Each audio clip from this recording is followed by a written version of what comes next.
ఇటీవల మృతి చెందిన నరసంపేట ఆర్టీసీ డ్రైవర్ శంకర్ కుటుంబ సభ్యులకు జాతీయ బీసీ సంఘం అధ్యక్షులు జాజుల శ్రీనివాస్ గౌడ్ ప్రగాఢ సానుభూతి తెలియజేశారు. ఆయన చిత్రపటానికి పూలమాల వేసి నివాళులర్పించారు. కుటుంబ సభ్యులతో మాట్లాడి ధైర్యం చెప్పారు. శంకర్ మృతి కుటుంబ సభ్యులకు తీరని లోటని శ్రీనివాస్ గౌడ్ వ్యాఖ్యానించారు. బాధిత కుటుంబానికి ₹1 ఆర్థిక సాయం అందించి ఇంట్లో ఒకరికి ప్రభుత్వ ఉద్యోగంతో పాటు నివాసం కల్పించాలని కోరారు.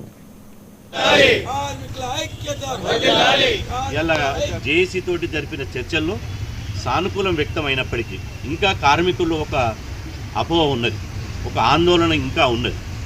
దానిని కార్మికులు ఇంకా విశ్వసించాలంటే, కార్మిక సమాజానికి ప్రభుత్వం మీద ఇంకా నమ్మకం పెరగాలంటే మీరు ఏదైతే ఒప్పందం చేసుకున్నారో ఆ ఒప్పందాన్ని రేపటి నుంచి అమలు చేయాలి.